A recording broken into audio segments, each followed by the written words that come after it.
You're listening to Yum Cha, a news podcast from Hong Kong Free Press, with me, Mercedes Hutton. This week, Matters of Security, with Regina Ip. In this episode, I sit down with Regina Ip, Hong Kong's former Secretary for Security and current convener of the Executive Council, the body that advises Chief Executive John Lee on policy-making decisions. During her tenure as Security Chief, Mrs. Ip spearheaded the legislation of security laws for Hong Kong, known locally as Article 23. And it was amid mass protests against this in 2003 that she stepped down from that post. Much has changed in the city since then, not least the imposition of a national security law by Beijing. But Article 23 remains on the administration's agenda, with Lee vowing to enact it by the end of 2024. We discussed this, the record low turnout for Hong Kong's first Patriots-only district council election, and what constitutes soft resistance, an ill-defined term increasingly used by officials that has been described as signalling a new chapter in a crackdown on dissent.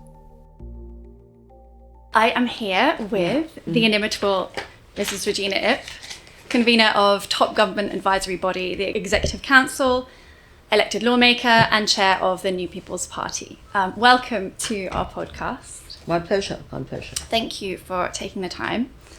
So let's begin with the district council election, which took place 2 days ago from when we are speaking. Congratulations to the New People's Party. You won 15 seats with a particularly strong showing in the new territories. Yes. However, you failed to win any on Hong Kong Island, which you have attributed to the redrawn districts. Yes. Do you mind expanding on that a little? And also the computer system glitch. Right. Do you think that had an impact? Of course. Yeah. Of course. In a lot of middle-class constituencies, Tai Kwu Shing, Pok Fu Lam, mid-levels, you can see people going home. It's a Sunday, no domestic helper going home with their food. And I don't think they will come back. Right. And these are your strongholds, correct? Yeah. The middle and class. In places like Pok Fu Lam, you can't use a lao hailer, in Pok Fu Lam, you can only reach out to the voters by waving on the street, I couldn't really reach them like in a public housing estate, So some voters were very angry, In South Horizon, we had to bow to our voters, ask them to come back to vote. So I think because, my strongholds are the middle-class neighborhoods, Tai Kwu Shing, South Horizon, Chifu Garden, so we were heavily affected. And who do you blame for that failure? Government, of course. The people responsible for installing the IT system. They claim they managed to reactivate it by hand, but the situation actually varied from one polling station to another. Some were reactivated quicker than the others. And they said they had contingency plans in place, but for some polling stations, I understand, they took a long time to be implemented. Yeah, the contingency plan is the manual system, and at some polling stations, it takes a while to be implemented. Yeah. And in terms of the redrawn district council constituencies, the geographical ones, they're considerably larger now than they were previously. Do you think that makes it more difficult for those elected to do the work that they've been elected to do? They will need a lot of resources. The salary is about 37K. The current package of payments for hiring of staff, setting up offices, not enough for covering a very large area. For example, the old Pok Fu Lam is the Baguio Villa area, Cyberport, Baguio Villa, Bel Air area. Now the southern northwest covers Wah Fu, Wah Kwai estates, all these big public housing estates. In fact, if you win 2 blocks in one of these estates, you win the whole constituency. So that's why it's hard for our people to win in these large constituencies, considering that our supporters used to be professional middle-class people, And in terms of turnout, I think we have to address this. It was the lowest in any election since the handover. John Lee this morning, during his weekly meeting with the press, said that it was a good turnout because almost 1.2 million people had voted. But that represents just 27.5% of registered electors. In the 2019 polls, the pro-establishment camp alone won over 1.2 million votes, and the pro-democracy camp won 1.67 million votes. Does this suggest that people are just less motivated to vote now that there are no diversity of voices among the candidates? The turnout rate in 2019 was exceptionally high, 71%. That is really very high for local level elections. I think US presidential elections used to be just 40-50%. 71% was really unusually high because of the atmospherics at that time. People were engulfed in a frenzy, emotional frenzy, wanted to express their dissatisfaction with what was happening. A lot of riots at that time, But I have to say that people voted overwhelmingly in support of the pro-democracy camp, which was associated with the protests at the time. I think pro-democracy, my personal opinion, is a misnomer. They are not really democratic in their values. Their key characteristic was anti-establishment, anti-government, anti-China. They were not really steeped in democratic values and culture. For example, one candidate whom I met face-to-face who won in Tongchong North, a young man, Chinese name is Wang Zhenyang. He was arrested a few months ago for swindling old people. A lot of not very ill-qualified young people, just by claiming to be Democrats, got elected, because of the label. A lot of them were not, young people could not find good jobs, and a job that pays 37K was enough to motivate them to call themselves Democrats. Not just Wang Chunyang, several others have been arrested for various criminal offenses unrelated to national security. So 2019 was a very unusual situation. But in terms of numbers of votes cast, in 2011, 1.2 million turned out to vote. 2015, 1.46 million turned out to vote. But in those years, the proportion was still significantly higher because there were fewer registered voters. Yeah, and there were a lot of immigrants. Many people emigrated. For example, Popular Chifu Garden, where my family doctor works. Whenever I went there, she told me that there have been a lot of immigrations. Families emigrating for education of their children, leaving behind elderly people. That neighborhood has a lot of aging population, And again, it's hard for them to, unless they vote early in the morning, it's hard for them to vote at night after the glitch. And it was raining too, We haven't yet seen the breakdown of voters this year by demographic or by age, have we? No. So I think it's tough to say. But anecdotally, at least, it appeared that elderly people tend to vote early. Yes. That's historically. After they have their early yamcha, morning tea, or early exercises, they would go to vote. And past experience is that the young people haven't got up yet on a Sunday, They tend to vote later, spend a good day, and then vote late in the evening. Now, another unfortunate thing is the Education Bureau has declared the day after polling day a holiday for schools. So I've been told a lot of parents have arranged trips outside Hong Kong for the family. Yes, which was why the government put on the events on Saturday, to try and convince Hong Kongers to stay in the city. But you don't think that was enough? I think the appeal to civil servants to vote probably worked better than the variety shows and other events, I think, for example, I heard in one area in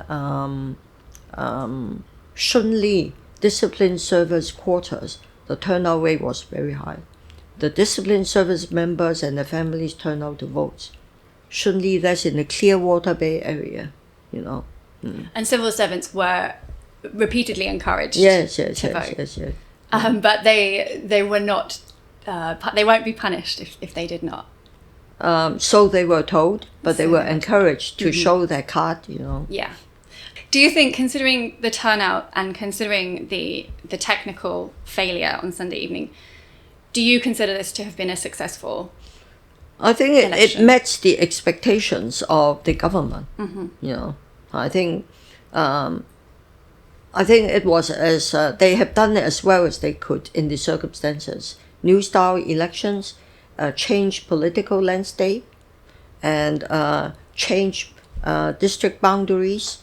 In fact, our candidates, for example, the redrawn boundaries were gazetted only in July. You know, we haven't had a lot of time to prepare our candidates. On Hong Kong Island, we fielded 8 candidates. Only 2 of them had ran for election before. 6 were newcomers, and the youngest one, 25 years old, he lost her to only by about 600 votes. I think he's done remarkably well.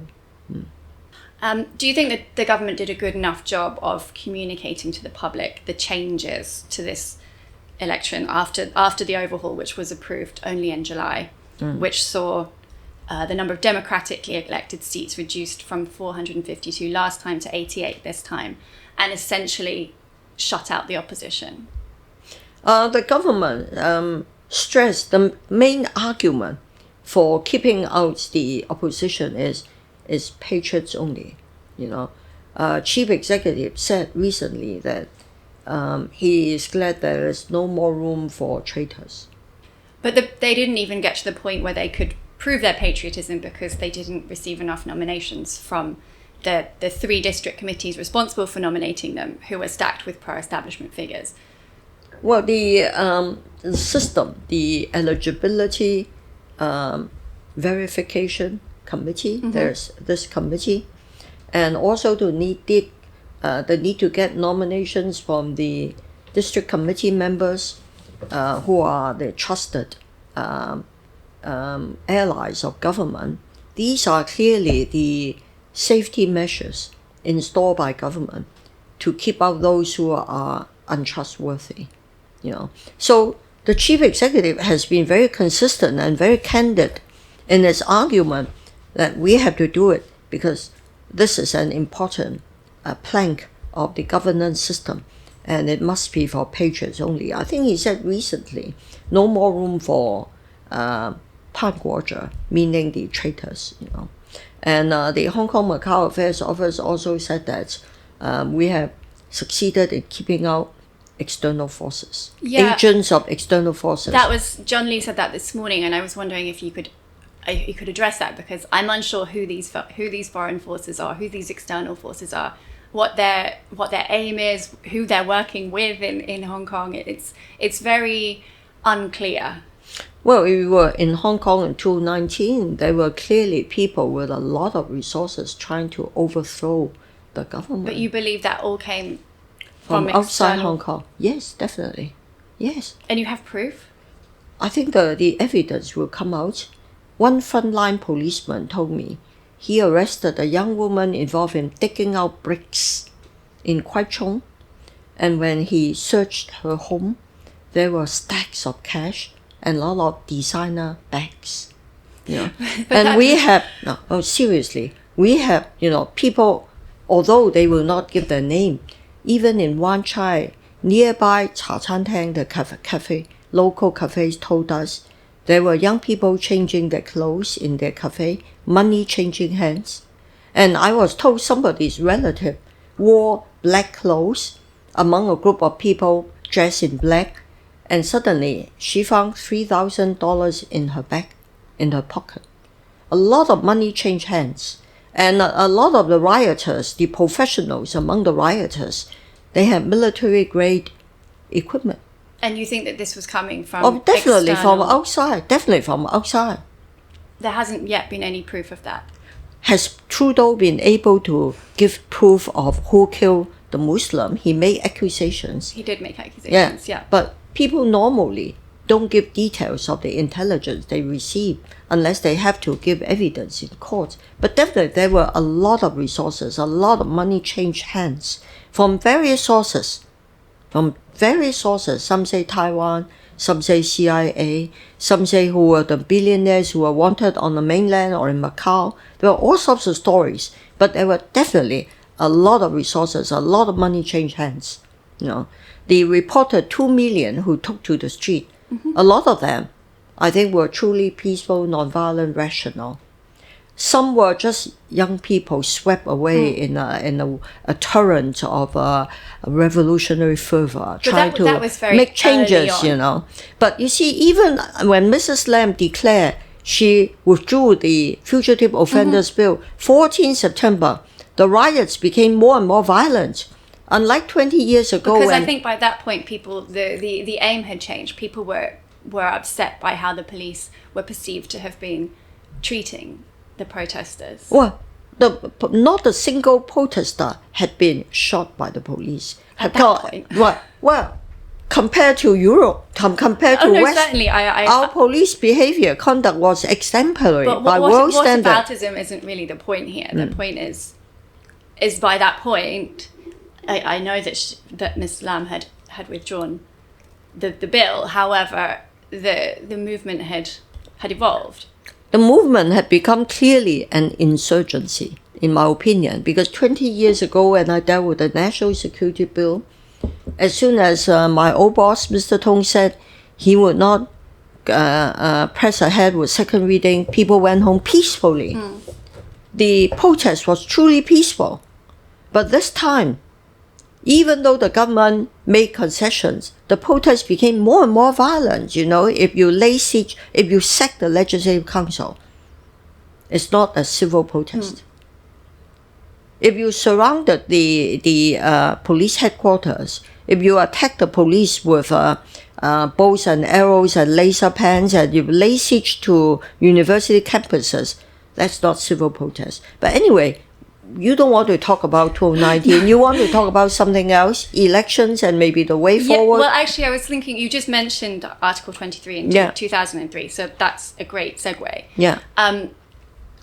For those unaware, Article 23 of the Basic Law is part of Hong Kong's mini-constitution that stipulates that Hong Kong shall enact laws on its own to prohibit any act of treason, secession, sedition, subversion against the central people's government, or theft of state secrets, to prohibit foreign political organizations or bodies from conducting political activities in the region, and to prohibit political organizations or bodies of the region from establishing ties with foreign political organizations or bodies. And this was something that when you were Secretary for Security, this was one of your main mandates. Yeah. And it failed in 2003, and you stepped down amid those protests. I understand you tendered not because of the protest. No, I understand you tendered your resignation before that 500,000 march. But 500,000 people turned out on July 1, 2003. And recently, the current Security Secretary, Chris Tang, has suggested that, in fact, foreign forces were behind that movement also, which is something that John Lee has distanced himself from. I just wonder, you were there at the time, you were security chief then. Was it foreign forces? There were foreign influences, but that's not the same as foreign intervention. Certainly, some foreign consul generals, foreign chambers of commerce have expressed a lot of reservations to me, expressed strong views to me. But that's political. That's purely entirely legitimate. Right. I wouldn't call that foreign intervention or foreign forces at work. The bill failed not really because of a mass protest, but because one party defected. We lost 10 votes. Because the protests were peaceful. I was bracing myself for a 3-day debate in Lechco, but without 10 votes, we did not have enough to go on. Liberal Party withdrew their support, and their members in IXCO resigned. So Mr. Tong and I, we decided we did not have enough votes, so we have to we did not actually withdraw it at that time, just leave it. We did not resume second reading debate. Right. Mm-hmm. That's what happened. And the version I championed was actually very mild. Much of it was modernization of offenses like treason, which we inherited from Britain, from the 1352 Treason Act, virtually the same wording, any acts targeting the sovereign, and the sovereign power or aiding an enemy, the three key elements. We basically did updating, Treason is a very old offense. Many countries have it. Sedition is a very old common law and statutory offense. What else? Subversion we did not have. Secession we did not have. The national security law enacted by Beijing filled these gaps. It introduced the offense of secession and subversion and two new offenses. Collusion with foreign forces. Targeting the events of 2019. Right. Local terrorism offenses.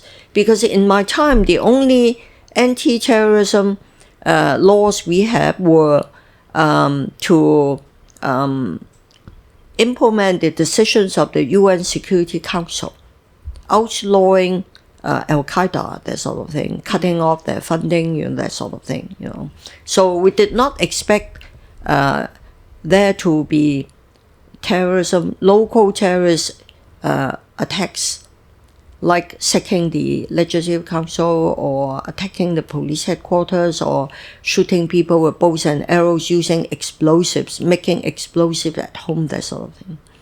But what do you say for those, because Chief Executive John Lee has vowed now to pass Article 23 or to legislate Article 23 next year, over 20 years since you would have done so. And obviously now we do have the Beijing imposed national security law. We have 4 of those offences covered.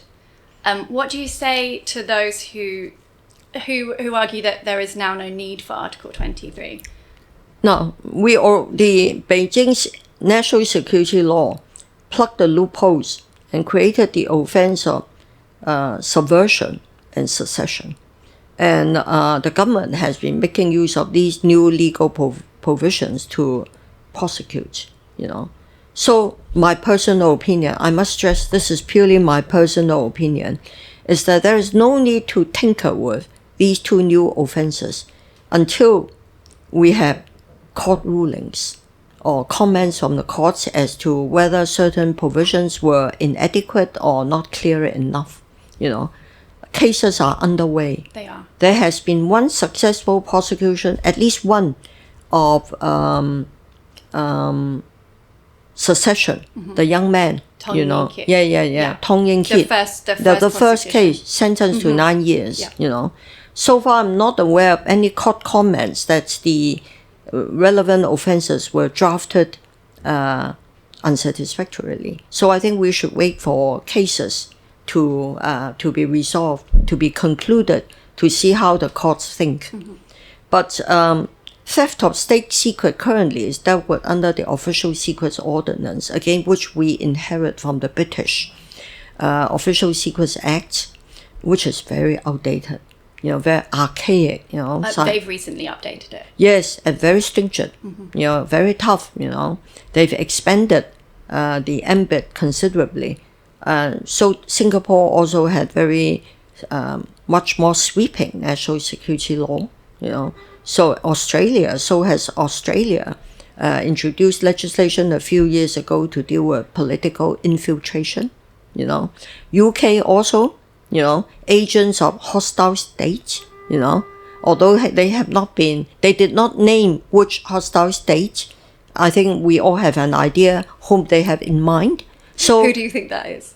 I think they mean China, So the people are, different parts of the world are so interlinked by the internet or by cross-border people-to-people movement that a lot of countries have become wary of external interference, political infiltration, undue influence on their politicians or important organizations. For example, the U.S. prosecuted a Russian woman for trying to infiltrate the National Rifle Association, which is very influential.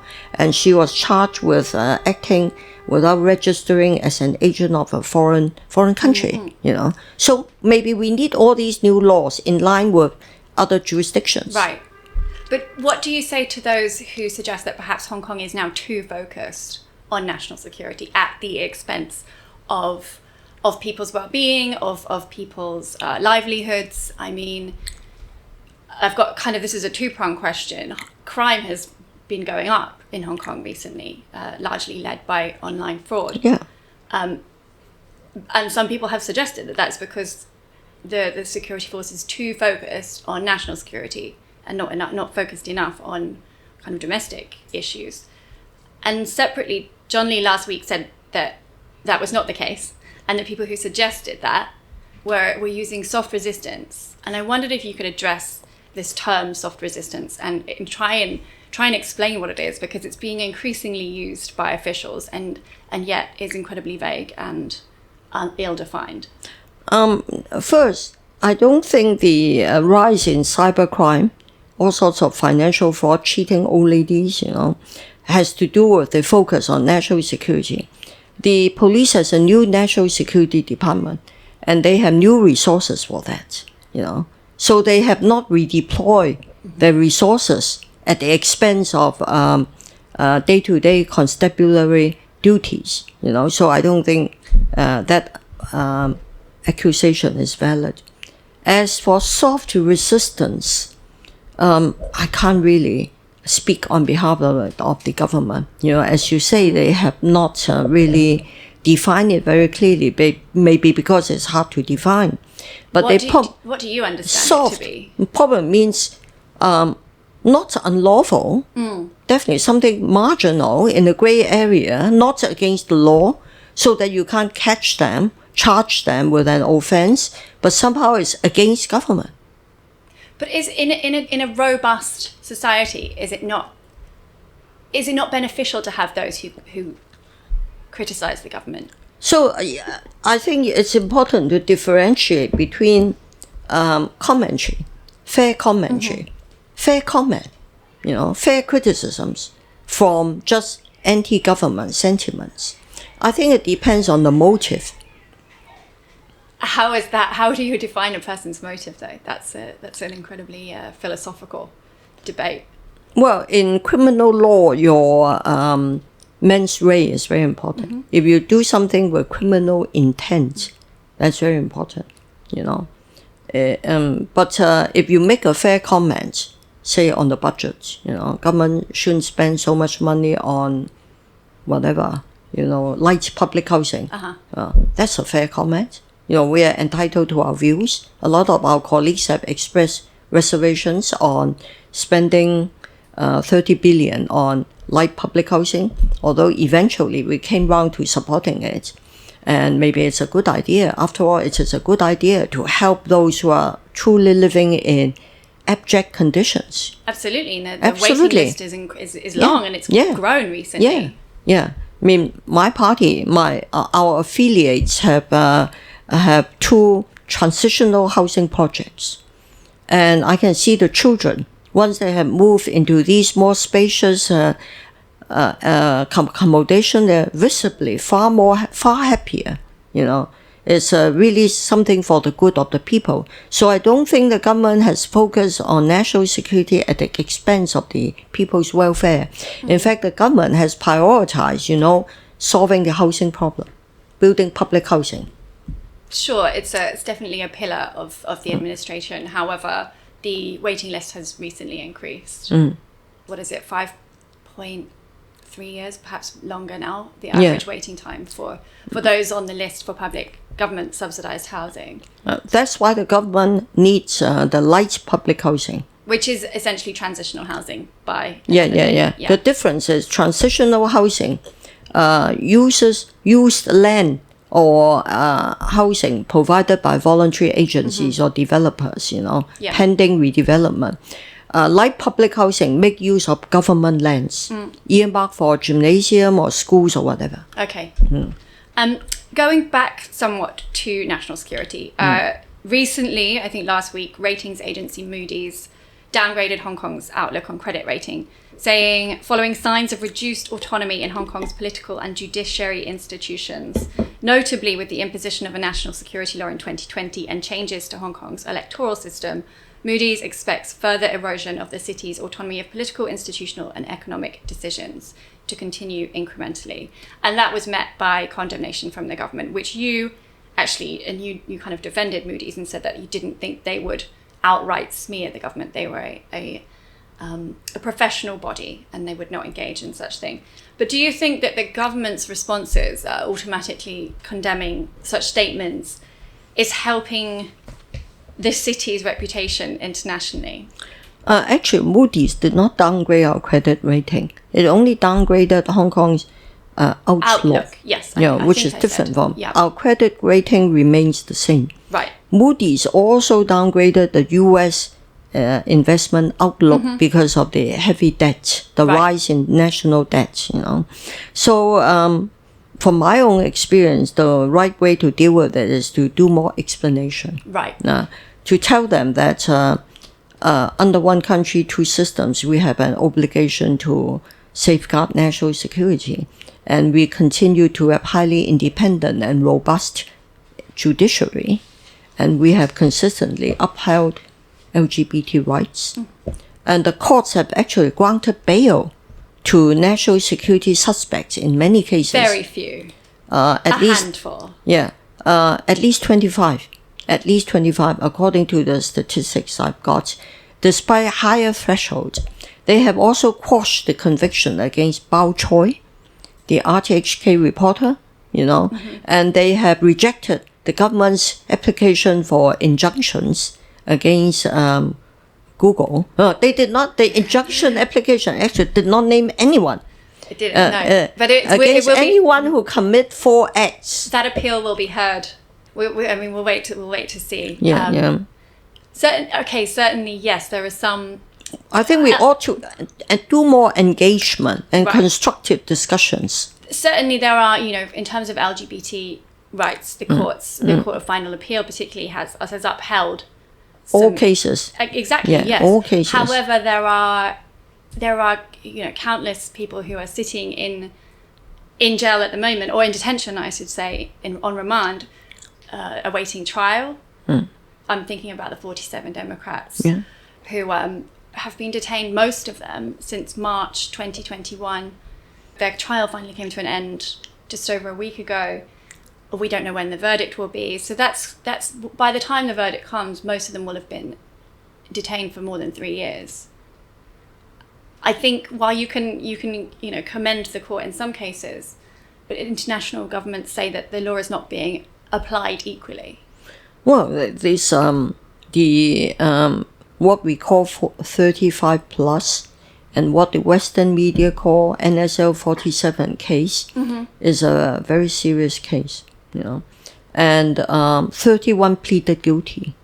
The long procedures is due to the common law system, the due process inherent in the common law system, the toing and froing between the lawyers of the defendants and the prosecution, a lot of videos, a lot of evidence produced against 47 people, 31 pleaded guilty, 16 have not, so the arguments, or every one of them have their different arguments, I think the summation, some have been concluded and there will be sentencing soon. They said perhaps within 3 to 4 months, but no guarantees. There are those who suggest that it might not come until after Jimmy Lai's case has been heard, which I hope not. Due to start next week and last for, I think, 80 days. Well, the 35 plus case has dragged on longer than the prosecution expected because of a lot of evidence adduced, a lot of arguments and counter-arguments. This situation is unprecedented for Hong Kong, whether for the police, the Justice Department or the judiciary, So they have to go through the evidence very carefully. Do you think it's been too long? It's unsatisfactory for the defendants, But considering the seriousness of the case, we have to let justice run its normal course. I wanted to discuss briefly your thoughts on democracy, because you've been a politician, you've been in government for decades, and you've said a lot of things. You've occupied several stances. I wonder where you stand now. You wrote an op-ed for Hong Kong Free Press soon after the district council overhaul was suggested, in which you said all of Hong Kong's democratic experiments had failed. Yeah, I think so. So I wonder if you think that we've arrived now at the best possible outcome for democracy in Hong Kong. I think we have been experimenting with liberal democracy. Britain... It hasn't ever been that liberal. Britain never gave us liberal democracy. No, they didn't. But our rights and freedoms were guaranteed by the rule of law. We always have robust rule of law in Hong Kong. Britain, the British government only pushed democracy when they were about to leave. I've written about this several times. They have given up the chance to introduce popular democracy at least on 2 occasions, because the civil servants prefer to be in charge. Yeah, because they were concerned that the wrong people would become powerful. If you have mass democracy, more Chinese will be elected. Fewer elites will be in place. There are naturally far fewer elites than the masses. Anyway, so but they introduced democracy quite late in the last 14 years. The first elections to the Legislative Council, 1985, were functional. Only the lawyers, chambers of commerce, accountants. It wasn't until 91. Yes. That the public could vote. Yeah. Popular election. So I had a short history. And Beijing inherited this model. I think during the Sino-British negotiations, there wasn't enough time to resolve the optimum political arrangement for Hong Kong. I think Beijing sincerely believed they should allow Hong Kong people greater participation. After all, the buzzword was Hong Kong people rule Hong Kong. They were sincere to give us greater chance, But come 1997, Tung Chee Hwa, my old boss, took up the job with already a fairly aggressive and independent, autonomous electrical filled with people like Emily Lau, Lee Cheuk-yan, but without a party of his own. It's unlike the UK parliamentary model or the presidential model, it's an inchoate model, half-baked, neither here nor there.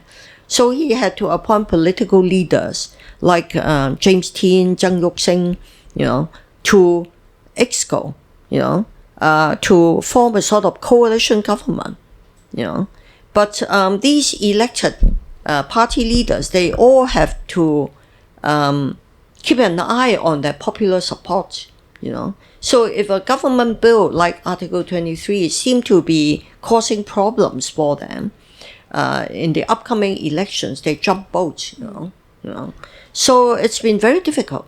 My old dissertation advisor, Professor Larry Diamond, his model, his project was, can the whole world become democratic? Can the whole world become a liberal democracy? But we have a lot of illiberal democracies. Yeah. We have popular democracies which are illiberal. I don't need to cite examples. There are plenty around the world, And the fact is, the more democratic Hong Kong becomes, the more polarized, the more politicized, the more populism. For example, the recent district council elections, I have been consistently smeared for calling to an end to the $2 transport subsidy, which I never did. But my opponents, all from the same pro-government camp, kept repeating this, circulating in the misinformation was right. right. That Regina Yip called for end of $2. So for the first time in my political career, I have angry grassroots people rushing at me to say, I won't vote for you because you're taking away my $2 concession. So smears. But this is not even a particularly this is among the pro-establishment camp. Yes. This isn't even a polarized because you want to win votes. Right. To win votes, US, US bracing itself for presidential election. Everybody's worried about disinformation. Yeah. AIs, creating a Joe Biden saying something that upset everybody. These things happen. So popular democracy has its own problems, increasingly. So Beijing decided, from Beijing's point of view, it appeared to them that the more democratic, meaning the more popular participation, Hong Kong became more populist, more ungovernable, and more dysfunctional. So it mandated a new model, a kind of what I call managed democracy, under management, executive-led, Which to those in the West does not equal democracy. Yeah, I know. But China has its own democratic model. China talks about its own whole process democracy, that we are not democratic on polling day only. We work for the people every day. We bear the welfare of the people in mind because our legitimacy comes from the people. We have to deliver. But when you go out and speak to the people of Hong Kong, do you think that this is how they consider the government here? Depends on whom you talk to. Young people naturally prefer government to be more liberal, more accepting of diversity, pluralism, less uptight, more relaxed, allow people to have more fun, that sort of thing. Have more sense of humor. Young people would like that. More fun-filled society. Not talking about national security every day. Even business community prefer to have less talk about national security. Not that they are not fully imbued with this duty, but they want the business to come back. Back to the old days when we can take security for granted and just focus on business. You mentioned the rights and freedoms enshrined in the Basic Law and indeed also in the National Security Law.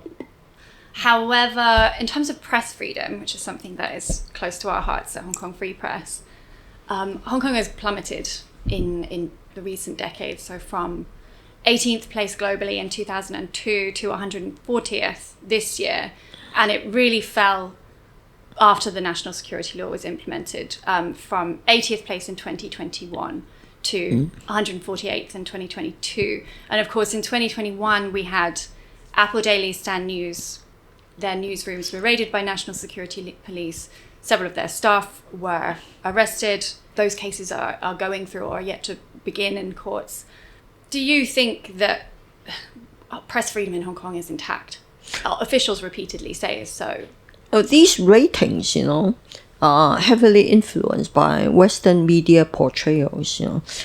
Jimmy Lai has been prosecuted, and his 3 companies prosecuted not because they are media outlets, but because of his offense of colluding with foreign forces, that sort of thing. Not because they are media outlets. But I think but the Western perception, good.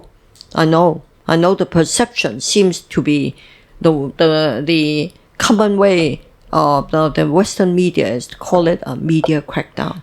It's not a media crackdown. Stan News they were charged with sedition, which was about the materials that they were publishing. That was to do with the press. And that is something that has concerned people globally, I think, because it's about it appears to draw red lines around what you can and cannot publish. This is not unique to Hong Kong. The offense of sedition is very old. Sure, it is, but I don't know anywhere else that it's recently been applied to a major and a very popular newspaper or outlet. But there are limits of freedom of expression. Article 19 of the ICCPR says clearly the freedom of expression carries special duties and responsibilities and can be curtailed in accordance with the law to safeguard national security, public safety, order public, and public health and public morals, that sort of thing. everywhere there are certain laws circumscribing media freedom. For example, in the US, there are laws compelling journalists to disclose their source. I know at least one was in custody for a long time for not disclosing her source, and that's Judith Miller of New York Times. Freedom of the expression is never absolute. But do you think that press freedom, therefore, in Hong Kong is intact? Because of the reactivation of the offense of sedition, I know that, of course, commentators, writers, journalists have to be more careful in writing to avoid being prosecuted. But there is still a lot of room for them to say what they like. I think as a journalist in Hong Kong, one of the hardest things now is to find, and I really appreciate you speaking with me today, because it's actually much more difficult now to find people to speak, because a lot of people are so afraid that they might say the wrong thing that they would rather not say anything, even if it's not a political topic, even if it's a very soft topic, people are very reluctant to speak. That's to do with freedom of expression. Do people need to be worried? I hope that will change, because we activated the offense of sedition only a couple of years ago. We have to wait for the court judgments to clarify the boundaries, what is lawful and what is unlawful. And I find a lot of writers continue to be very active in writing about other things. And some of them continue to be sarcastic, cynical, critical of the government. And they have no problem with the law. I think gradually, when these cases, the court judgments have settled down, and I think the sooner we complete enactment of Article 23 legislation, the better. Government will feel more relaxed. Government has completed its duty. All the security mechanisms are in place, so we know where the boundaries are, so people will feel more relaxed and be able to express themselves more freely. Do you think people will be able to, will these boundaries be clearly communicated? Because I think that's another criticism of the national security law, is that it's broad and people don't know all national security legislation provisions are broad. Look at US, the executive orders on Hong Kong, Hong Kong is a threat to US national security, They're never specific on how we constitute a threat. This sort of legislation, in fact, even other legislation which prescribes certain things in the public interest. The public interest is never specifically defined. It depends on the context. So I think in due course, when the cases have been completed and there are more court judgments, court commentary on the courts on whether there's any need for improvements, people will gradually be able to grasp what is lawful and what is not. One more question? Oh, sure. I just wanted to touch on the fact that you're a woman in politics in Hong Kong, and I think, you joined the civil service in 1975. Yes. Is that correct? And you became the first female director of immigration in 1996. And then 1998, you became the first woman to be Secretary for Security, still the only woman to hold that post. And you've been elected to the Legislative Council since 2008. And there just isn't there, people don't talk about women in politics in Hong Kong in the same way that they do elsewhere in the world. But at the same time, your appearance has been subject to criticisms in a way that men would never be. Yeah. I just wonder if you feel like there's not enough onus placed on women's success in this field or in general. There have been some sexist attacks on me. I know there are also sexist attacks far more serious in Australia. Awful. Awful. In US too. Yeah. Commentary on Hillary's appearance and all that. Very bad. Actually, Hong Kong relatively is better. Other than me. My female colleagues, I don't think they are subjected to particular scrutiny as to what makeup they wear, what clothes they wear. Hong Kong, in a way, is relatively civilized compared to some more macho, countries. But the fact remains, because politics require a lot of time, a lot of effort, in fact, a lot of sacrifice. A lot of my female colleagues in government, in the legislature, for example, a lot of them are single or without children or don't have family. It's hard for them to cope. It's not easy to cope with a political career and family. But do you think it's possible for women to quote unquote have it all? You can do it you can't do it All at the same time, all at once. You can do it one at a time. So I have a lot of admiration for women leaders who are at the top, and also a family of 3 or 4 children. Sorry, one last question, if I may. Sure. About your social media, because you're one of also few officials to kind of have cultivated an image online. Yeah. At least in the English language space. I don't know about Chinese language. But do you think this is important for someone such as yourself in who occupies the position that you do to be on social media and reach out to a younger audience? Yes, I think it's very important to broaden my popular base. Yeah. To reach out to younger people. I do have younger supporters. I have more young supporters and non-local supporters, than a lot of my colleagues. And do you think that's because of your presence online? Yeah, social media, my writings in English, my willingness to engage, that makes a difference, Thank you. I Thank really you. appreciate your time. Thank you.